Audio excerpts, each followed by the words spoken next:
Você sabe o que é resistência à insulina? Ela é um dos principais gatilhos para o ganho de peso, desenvolvimento de obesidade e de uma série de doenças metabólicas. Quando as células não respondem bem à insulina, o corpo compensa produzindo ainda mais desse hormônio. O resultado? Aumento da gordura corporal, maior risco de diabetes tipo 2, hipertensão e inflamação crônica. Mas a boa notícia é que isso pode ser revertido com mudanças simples. Você vai tirar suas dúvidas sobre este assunto de forma definitiva. Você certamente já sabe que a insulina é um hormônio produzido no pâncreas e que controla a glicemia. O pâncreas responde ao aumento da glicemia após uma refeição, liberando mais insulina. A insulina ativa a captação da glicose, pelos, tecidos, abaixando a glicemia até níveis normais. O fígado repõe a glicose no sangue para manter a glicemia normal quando estamos entre as refeições, em jejum prolongado ou fazendo esporte. Uma das ações mais importantes da insulina é aumentar a captação de glicose pelo músculo e pelo tecido adiposo, abaixando a glicemia após as refeições. Isso é necessário porque muita glicose é absorvida pelo intestino durante a digestão dos alimentos.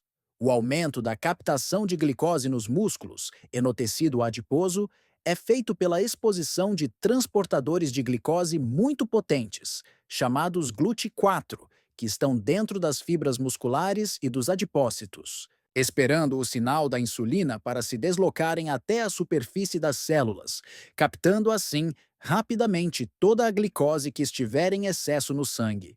Mas não só isso. A insulina também é responsável por depositar gordura no tecido adiposo. Ela sinaliza para os adipócitos, células do tecido adiposo, para eles captarem os lipídios que estão circulando e depositar no tecido adiposo na forma de triglicerídeos. Esta função tem dois efeitos na fisiologia do organismo. 1. A principal função de armazenar energia na forma de gordura. 2. O efeito da insulina em remover os lipídios do sangue evita a lipotoxicidade. Um evento grave que ocorre quando a pessoa tem uma disfunção no metabolismo causado pelo excesso de resistência à insulina. Vamos falar da resistência à insulina. E por que as pessoas com resistência à insulina depositam mais gordura no tecido adiposo, engordando? Este fenômeno é bem conhecido há bastante tempo. Mas pensa bem, como isso pode ser possível? Se a insulina é responsável por depositar gordura, a resistência à insulina deveria impedir o depósito de gordura, então o indivíduo deveria emagrecer, certo? Mas não é isso que acontece. Muito pelo contrário. Excesso de resistência à insulina está diretamente associada à obesidade e é considerada a principal causa de excesso de depósito de gordura no tecido adiposo. Para entendermos este paradoxo, precisamos entender melhor o que é resistência à insulina e como ela funciona em humanos. A resistência à insulina é a capacidade da célula em controlar a entrada de glicose na célula. A resistência à insulina é regulada por diversos mecanismos que se sobrepõem, a nível celular, para garantir que não entre glicose em excesso na célula. Isso quer dizer que cada célula regula sua própria resistência à insulina. Estes mecanismos foram selecionados por centenas de milhões de anos e são constituídos por dezenas de proteínas geradas por dezenas de genes, muitos deles exclusivos, apenas para defender as células de excesso de entrada de glicose. Até mesmo os peixes têm resistência à insulina, sabia disso? Por que isso? Muito simples. A glicose é tóxica para as células. Isso mesmo. Assim que a glicose entra na célula, ela é transformada em outras moléculas ou armazenada na forma de grânulos de glicogênio, um tipo de macromolécula constituído de milhares de glicose e que serve para armazenar energia dentro das células. Acontece que há um limite para este armazenamento de glicogênio. Se muita glicose entrar na célula, os danos serão sérios e a célula vai adoecer, podendo até morrer. Por isso, a resistência à insulina é tão importante. Na verdade, A resistência à insulina é fundamental para a vida das células. Somente quando a gente entende que aquela resistência à insulina que os exames medem no sangue é apenas a soma das resistências à insulina de cada uma das células no organismo, é que vamos conseguir compreender o porquê de a resistência à insulina causar obesidade e por que pessoas com resistência à insulina depositam mais gordura no tecido adiposo. Da mesma forma que cada célula regula sua resistência à insulina, isso se reflete nos diferentes órgãos e tecidos, os quais terão diferentes níveis de resistência à insulina, pois esta é sempre regulada localmente em cada célula. Isso já é conhecido há muitas décadas. Existem situações fisiológicas, normais, onde o aumento da resistência à insulina é fundamental, por exemplo. Se uma mulher entra em gestação, o feto vai precisar de muita insulina para seu desenvolvimento. Por isso, gestantes têm uma resistência à insulina aumentada, a fim de aumentar a quantidade de insulina disponível no sangue e favorecer o crescimento do bebê. Isso também acontece quando estamos com uma infecção. O sistema imune precisa da insulina aumentada para produzir rapidamente milhões de células de defesa. Por isso, a inflamação aumenta ativamente a resistência à insulina e favorece uma maior produção de insulina para o sangue. Como você pode ver, a resistência à insulina é importante para nosso organismo. Somente quando entendemos que a resistência à insulina é regulada localmente em cada célula e tecido é que podemos entender sua ação em humanos. Você vai descobrir que a resistência à insulina inicia, muitas vezes, primeiro no fígado. Cada órgão ou tecido terá uma regulação independente de sua sensibilidade ao hormônio, e em momentos diferentes. Então, se você come comida lixo, um monte de açúcar ataca seu fígado, o qual, para se proteger, dispara os mecanismos de resistência à insulina nos seus músculos, os quais são responsáveis por captar 80% da glicose absorvida dos alimentos depois de uma refeição, também acontecerá o mesmo. Com o aumento da resistência à insulina, no fígado e nos músculos, menos glicose será removida da corrente sanguínea. Isso provocará uma sobra de glicose no sangue, a qual, por ainda estar em alta concentração, estimula diretamente o pâncreas a liberar ainda mais insulina, a fim de baixar a glicemia a níveis normais e seguros. Como o tecido adiposo consegue lidar melhor com o excesso de glicose e tem a função de retirar a energia excedente da circulação, ele ainda está relativamente mais sensível à insulina que o fígado e os músculos.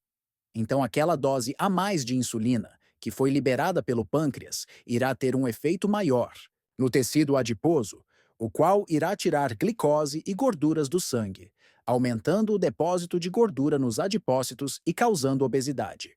Entendendo que a resistência à insulina, apesar de geralmente ser medida de forma sistêmica, é na verdade diferente de um órgão ou tecido para outro. Só assim podemos entender como ela está relacionada a essa obesidade. Mas o aumento da produção de insulina, gerado pela resistência aumentada em um tecido, pode causar o aumento da resistência em outros tecidos, se tornando assim como uma bola de neve que vai aumentando com o tempo. E quais são os fatores que aumentam a resistência à insulina? Alimentos com alto índice glicêmico, como alimentos ultraprocessados, ricos em açúcares ou em carboidratos de rápida digestão, como batata e pão branco, por exemplo. Disbiose, a alteração da microbiota devido à ingestão de alimentos pobres em fibras e ricos em açúcares. A disbiose causa inflamação subclínica, a qual ativa diretamente os receptores das células, promovendo a resistência à insulina. Picos de açúcares no sangue. O excesso de açúcar aumenta a necessidade das células de se defenderem de sua toxicidade. O excesso de insulina. A própria hiperinsulinemia causa resistência à insulina. O excesso de gordura no fígado. A esteatose, a qual é causada por picos de açúcar na dieta, aumenta a resistência à insulina hepática. O fígado passa então a produzir glicose endógena, aumentando a glicemia, e promovendo a resistência à insulina nos outros tecidos. O excesso de tecido adiposo intra-abdominal. O tecido adiposo depositado dentro do abdômen despeja ácidos graxos livres diretamente no sistema porta, intoxicando o fígado e causando resistência à insulina. O excesso de gordura subcutânea. As células do tecido adiposo hipertróficas acabam sofrendo hipóxia, atraindo macrófagos e gerando inflamação subclínica. A inflamação promove a resistência à insulina nos outros tecidos. Todos estes fatores então irão contribuir para a manutenção da hiperinsulinemia. Com o tempo pode aparecer novos efeitos, como diabetes mellitus tipo 2, hiperglicemia persistente, dislipidemia e todas as consequências que as doenças crônicas causam, inclusive com a redução da qualidade e da expectativa de vida. O pior de tudo é o efeito na regulação do apetite. O excesso de resistência à insulina causa o aumento da quantidade de insulina no sangue, o que gera aumento da resistência à leptina nos centros reguladores da fome, que ficam no hipotálamo, dentro do seu cérebro. Com o aumento da fome, ocorre o excesso de ingestão de energia, o que leva ao aumento do depósito de gordura no tecido adiposo e, consequentemente, o aumento da obesidade. Desta forma, ocorre um ciclo vicioso. A resistência à insulina aumenta por diversas razões diferentes, destacando principalmente a alimentação inadequada. Isso faz com que o pâncreas seja obrigado a jogar mais insulina no sangue. 3. O excesso de insulina aumenta a resistência à leptina nos centros de regulação do apetite no cérebro. Com isso, você passa a sentir mais fome e acaba comendo mais do que o necessário. O excesso de energia será depositado no tecido adiposo, causando obesidade. A obesidade causa aumento da resistência à insulina, fechando o ciclo vicioso. Para quebrar este ciclo, você pode iniciar fazendo somente 3 coisas bem simples, mas de forma consistente. Não precisa mudar toda a sua vida.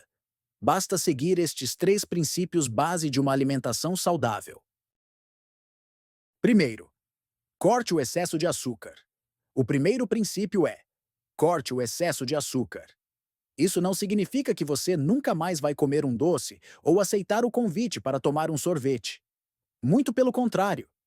Ficar sozinho e isolado, isso sim engorda, causa depressão e dispara uma série de gatilhos que irão te levar a distúrbios alimentares. A ideia aqui é entender que o açúcar não pode ser a base da sua alimentação. Você pode e deve aproveitar momentos especiais, como tomar um sorvete com os amigos ou comer um bolo na festa de aniversário, mas não pode fazer isso todos os dias. Se tiver sua dieta sob controle, você nunca mais vai perder estes momentos. Mas cuidado! Comprar quilos de sorvete para comer todos os dias é perigoso. Você também não deve comprar caixas de barras de chocolate para manter em estoque. Outro problema está nos produtos industrializados, que estão cheios de açúcar escondido, até mesmo naqueles produtos salgados que você nem desconfia. Para começar, use aplicativos como o Desrotulando, por exemplo, para verificar os rótulos dos alimentos e prefira sempre comida de verdade. A base de sua alimentação deve ser composta com alimentos de verdade. Alimentos como grãos, cereais, vegetais, frutas, pães integrais de boa qualidade, óleos saudáveis e outros alimentos que estão disponíveis onde você mora. Nada contra você gostar de comprar coisas exóticas como castanhas importadas ou ingredientes especiais. Você só precisa saber que não precisa. Como assim? Sim, você pode usar os alimentos que estão mais disponíveis na sua localidade. Só precisa aprender onde encontrar e experimentar de tudo. A ideia não é cortar os alimentos, e sim adicionar mais alimentos à sua dieta. Quanto mais melhor. Ao fazer essa troca, você vai perceber como é possível comer bem, com prazer e sem sentir culpa. Princípio 2. Movimente-se todos os dias. O segundo princípio é: faça exercícios todos os dias. E aqui vai um segredo. Exercício físico não é só para queimar calorias, é para abrir sua janela de sensibilidade à insulina. Veja o nosso vídeo que explica isso.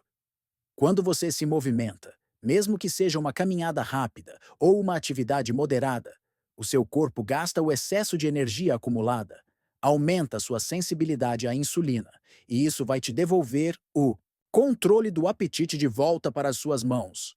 Se você fizer exercício e corrigir sua alimentação, passará a ter controle sobre o apetite. Desta forma, então, você irá conseguir reduzir a ingestão de alimentos com tranquilidade e sem passar aperto. Claro que isso não vai funcionar se você estiver se entupindo de açúcar. Por isso, você precisa fazer as duas coisas juntas. Não precisa exagerar ou fazer atividades que você odeia. Escolha algo que te dê prazer. E não se preocupe em comer menos no início. A prioridade é retomar o controle do apetite. E com isso, naturalmente, sua ingestão alimentar vai se ajustar. Princípio 3. Escolha alimentos ricos em fibras. Por último, mas não menos importante, escolha alimentos ricos em fibras. As fibras são fundamentais para regular o apetite e proteger seu organismo de inflamações causadas pelo excesso de açúcar, pois elas carregam os nutrientes por mais tempo dentro do intestino, evitando que seu fígado receba uma sobrecarga de açúcares em uma absorção muito rápida. Elas também alimentam as bactérias boas do seu intestino, melhorando a saúde da microbiota e ajudando a evitar problemas como disbiose. O excesso de inflamação é a principal causa do aumento da resistência à insulina, e isso está diretamente conectado ao que a gente come. Divida seu prato em 4 partes, nas refeições principais. Uma parte com alimentos ricos em proteínas, outra com uma fonte de carboidrato de grãos inteiros e 2 partes com vegetais e frutas. Coma devagar e, de preferência, com seus amigos e familiares. Espere 15 minutos antes de repetir a porção e nunca saia de uma refeição principal com fome. Ninguém emagrece por comer pouco na refeição principal. Isso fará com que você logo avance naquelas bolachinhas ou chocolates entre as refeições. Claro que você não deve comer até estourar. Adicione óleos de qualidade em sua refeição. Nada de exageros. Muita gordura não faz bem, mas muito pouca também é ruim. Nada de restrições de alimentos saudáveis. A ideia não é cortar alimentos, e sim adicionar mais alimentos e maior variedade. Comer devagar, com calma, também ajuda seu cérebro a perceber a saciedade. Esse simples hábito faz toda a diferença. Agora que você conhece os 3 princípios base da dieta definitiva, já pode começar a transformar sua alimentação hoje mesmo. Lembre-se, nada é proibido quando a base de sua dieta está sob controle. Com estas 3 dicas, você vai aos poucos sentir o controle do apetite voltar e perceber que sua relação com a comida está mudando para melhor. Se este conteúdo fez sentido para você, compartilhe com alguém que também precisa dar esse primeiro passo. E claro, deixe seu comentário aqui embaixo sobre qual desses princípios você vai começar a aplicar agora mesmo. Até o próximo vídeo e viva com mais saúde e equilíbrio!